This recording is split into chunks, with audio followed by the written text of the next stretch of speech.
Hello and welcome, I'm Arumba. Thank you for joining me. Let us start a new series. Something fun, something potentially temporary.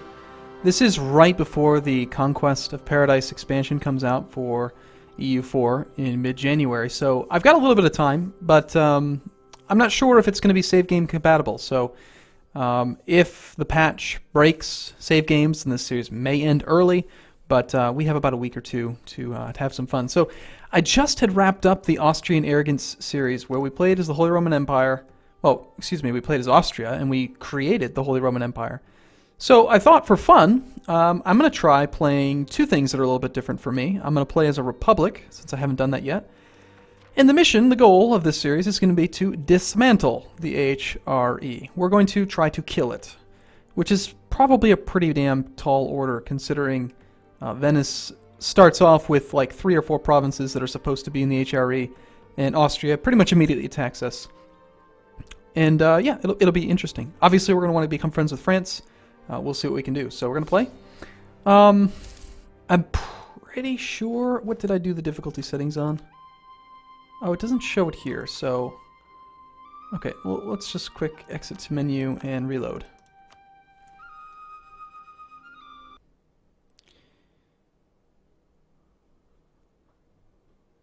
I remember I was tempted to use the same difficulty settings as what I used on Austria. Yeah, no difficulties, AI difficulty hard, no lucky nations. That's fine. Hard difficulty, really, it just makes the AI very harsh. So if I have aggressive expansion, they just pretty much immediately create a coalition, which is what we saw with Austria. So before we really get started with the series, we need to talk about the subtle differences between a republic and a monarchy. Playing as Austria in the last series, we were playing as a feudal monarchy, right? And so you have rulers that reign until death, and you get various bonuses. You get income modifier on vassals, national manpower modifier, depending on the type of monarchy. Now Venice, on the other hand, is a merchant republic. So you gain an extra merchant, we get increased global trade power, and our ruler does not reign until death. We actually don't have like a dynasty, so to speak. Like right here, it's Doge Francesco Foscarini. He's a 444. Now, unfortunately, when we take on the next election, we get to choose between a candidate that either has 4 admin skill, 1 diplomat, and 1 military, or someone who has 141 or 114. So you get to pick one. Kind of choose which type of monarch point you want to focus on. Unfortunately, though, you can't roll like a 666 or even a 55, you know, like something decent. However, if you choose to keep your current monarch, which costs you some Republican tradition, then you actually get skilled up in your skills. So it'll be interesting. We'll see how it goes.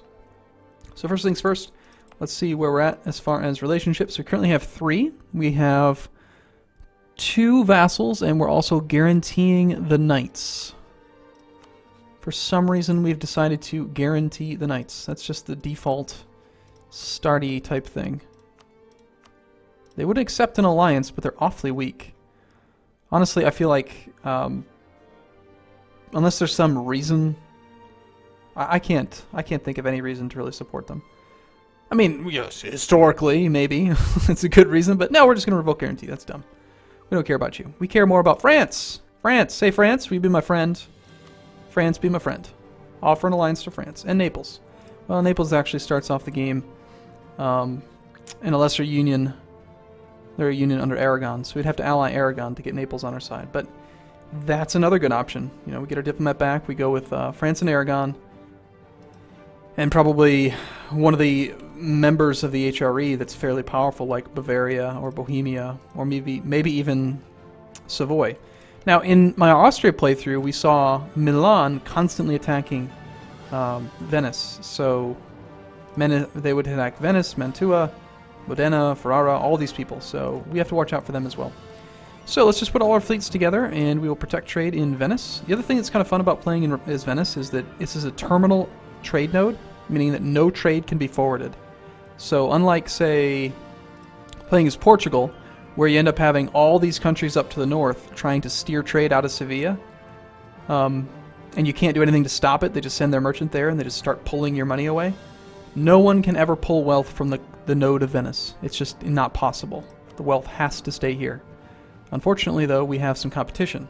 We have lots of competition. We only have 40% of the value of the trade node. Of course, as soon as our ships get out there, we'll have a little bit more. Alright, so revolt's possible in Crete. Yeah, as far as vassals go, I think we might want to consider... I mean, Corfu is a vassal. It's a single county province. We can annex them. We just have to get them up to 190. So apparently the game starts off with them being, like, they've been with us for at least 10 years. So we can annex them right away. Alternatively, I'm just curious how much it would really cost to break vassalage and go with some serious alliances over here. Because if I had to choose between a single county vassal and, like, an alliance with Savoy or something, I would take the alliance with Savoy. Definitely. We can hire a free ruler. Okay. Conquer Cyprus. 10 prestige for that. Form an alliance with Hungary. That seems like a pretty good one. Improve prestige, gain stability. That would be nice. Let's go with the alliance with Hungary. So for now, we can look at probably France and Hungary, and then I'll think about what to do with those diplomats in a moment. We start off with a truce with Milan and a truce with the Ottomans. So they can't attack us for 2 years. Milan cannot. And the Ottomans cannot for 5. Milan probably already... Yeah, they do have a claim on one of our titles already. So we're going to end up at war with Milan. You know we will. So we're at an alliance with France. Very good. How are we looking in this trade node now that we have our ships there? 56%. That's actually pretty good. We have room for 4 more ships. So I think we're going to want to make some more light ships. Probably right away. We can use these ships. They're quite effective inland. So, yeah, that's what we're going to want to do. I think. I am curious if you guys think it's actually possible to dismantle the realm. We ended up with a 1-1-1 for our leader. As long as we don't put him in charge of anything, it doesn't matter. But I'm always curious to see what kind of a commander they are. And Crete is not the right religion.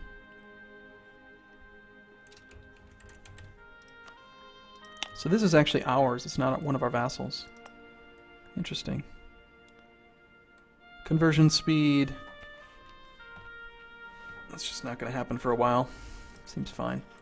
And then somebody had mentioned in one of the other comments that the Sphere of Influence map will allow us to see our vassals a little bit easier. Yep, so we can see our land in dark, and then the brighter green is our vassals. So we've also got this guy.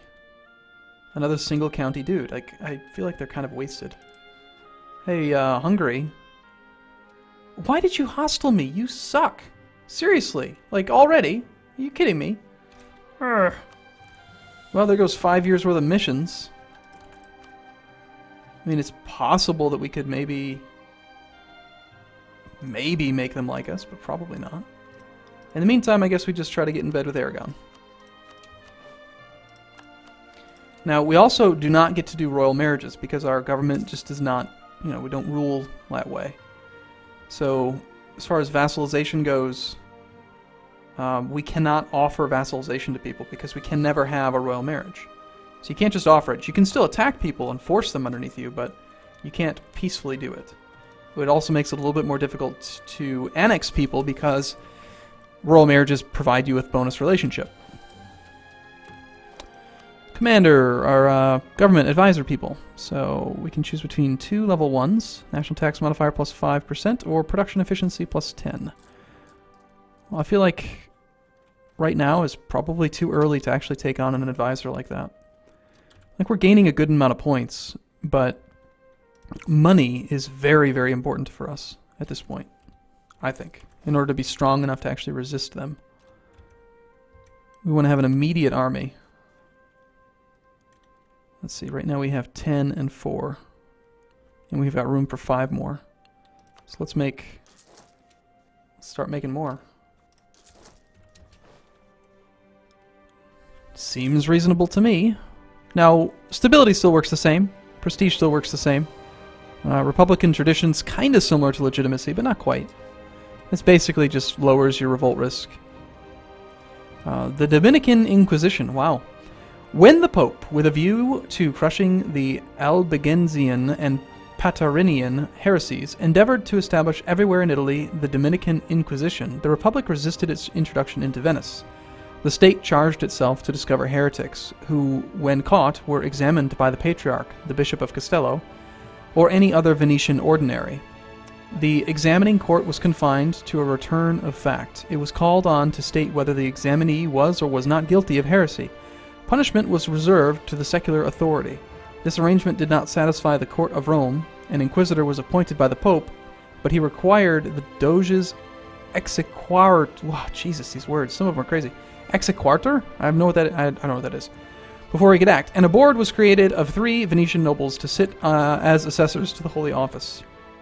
Their duty was to guard the rights of Venetian citizens against ecclesiastical encroachment, including the This game is just testing my ability to read. Including the non-interference in religious matters within the colonies. Without their presence and their sanction, no act of the Holy Office was valid in Venice. The Inquisition in Venice was certainly no sanguinary office, thanks no doubt in large degree to the independent attitude of the state, which insisted upon the presence of lay assessors at every trial. So, long story short, we can piss off the Pope, and we get Venetians first, Christians second, until the end of time, giving the following effects. Tolerance of heresy is higher, we lose papal influence, and we gain religious unity. Or we are truly Catholic, improve the Pope's opinion of us, lower tolerance of heretics, more influence. Well, some of the bonuses to becoming Curia controller are kind of useless for us, like being able to break off royal marriages for free. It doesn't matter when you can't have royal marriages.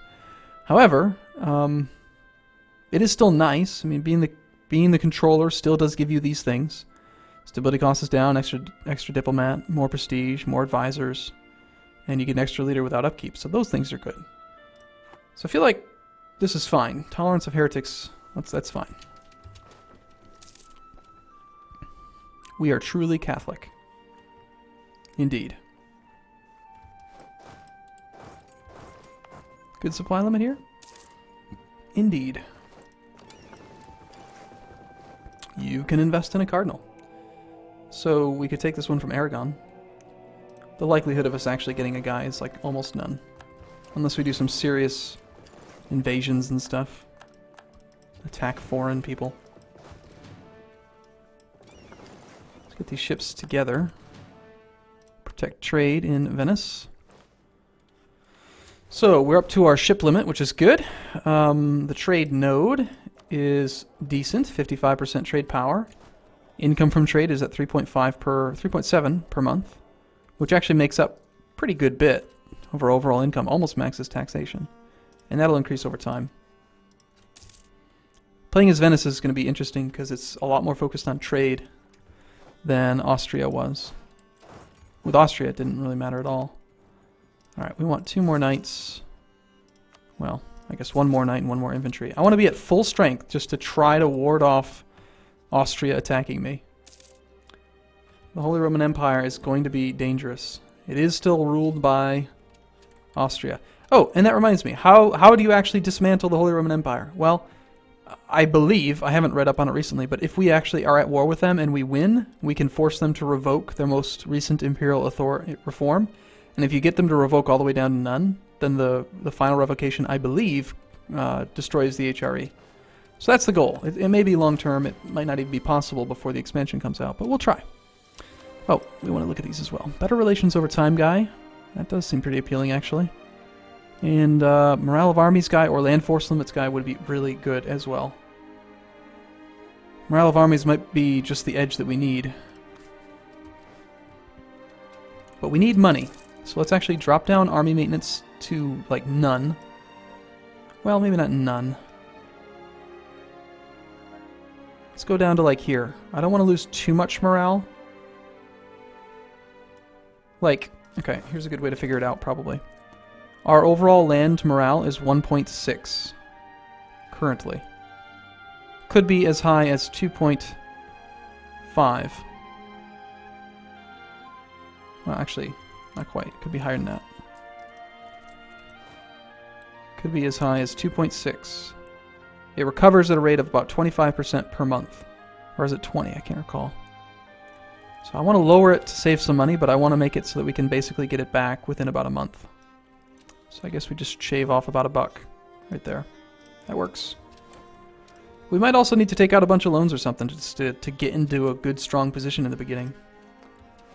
Alright, so France is our friend. We have an alliance. Can't roll a marriage. Can always proclaim a guarantee. We might as well. Anyone attacks France and we join the war automatically without being able to refuse, but they have 10 higher opinion. Seems pretty reasonable to me. Still improving relations with Hungary, but they... God, that hostility.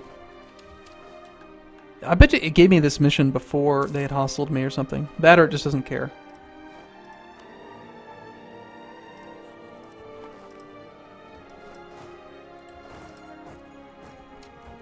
Alright, and then let's get that last knight. You know what? Let's just train it actually in the capital. And we don't need to keep moving them around and getting pop-ups about it. So the trade node of Venice is actually pretty large. Our ships are going to patrol around quite a bit. We gained the Reconquest CB against the Ottomans. Okay. Really? Take core Albania. Interesting. Okay, that seems fine. Next step is definitely to pick up a few advisors, maybe. Although, if we saved our money, we could use that money for more ships. I'm curious to see what kind of ideas we would want. Extra diplomats, nice. We're not going to get this far in, I think. Galleys cost down, though. That sounds cool. So unfortunately, we can't really just focus on like naval supremacy because Austria doesn't care about naval supremacy. They'll just slaughter us. It's basically what I did when I played as Austria, just pretty much ignore the water. So that kind of rules out some of our idea choices, like naval ideas is out. Can't really take a military idea because we've got to keep up with Austria. Although some of these are pretty cool. As usual, it's probably going to be a diplomatic idea first. Expansion and exploration just don't fit. Naturally, trade ideas makes a lot of sense. Gain more merchants. Get more overall income from it. But, I don't know, we'll see. Alright, well, I'm going to take a break here, though. Let me know what your thoughts are, if you think this is a good idea for a series or not. And if you don't, I'm probably going to do it anyway, but I still would like to know what your thoughts are. So I would appreciate the feedback. Thanks for watching, everyone. See you again soon.